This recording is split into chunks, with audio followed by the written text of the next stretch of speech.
Jesus told a story that, at first glance, seems simple. A man hosts a great banquet and invites people. But as with most of Jesus' parables, the shock is not in what is said, but in what is assumed.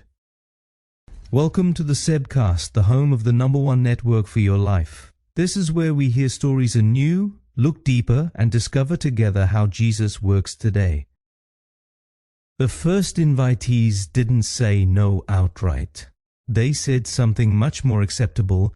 I have other priorities, a piece of land, a business, a relationship, all good things, all valid reasons. And yet Jesus said, the problem is not that they have bad reasons, it's that they miss the invitation. The parable is not about people who are against God, it's about people who are too busy to realize they are being invited. So what did the host do? He didn't cancel the meal, he changed the guest list. He said, go out, invite again, fill the house, not with force, but with an invitation. The kingdom of God doesn't start with a stage, it begins with a table, with a chair that stands open, with the simple words, sit with me. In the #1 network for your life, where we believe God works, where we live, work and play, this is radically practical. It means faith spreads not mainly through arguments, but through hospitality, through people who make space, make time, make room, something I rarely see in the time and place I live now.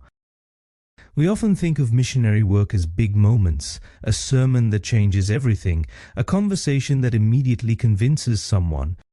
But Jesus shows the kingdom moves at a slower pace. One chair, one invitation, one relationship. And yes, people will say no, many will, but the meal goes on. Here's something we easily miss. The host didn't take anyone's no personally. He took it seriously, but not personally.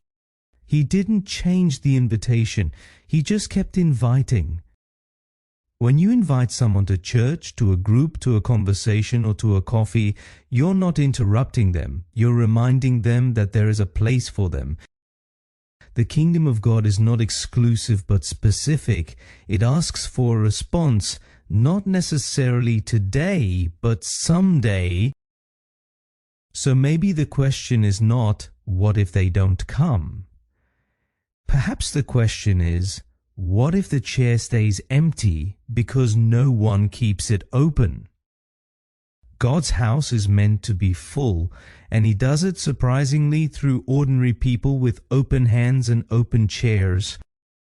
I want to ask you to focus this year on one person or family whom you will invite several times to join our church or return to our church. Be that person whose name will forever be in someone else's faith story, and leave the rest to God to do.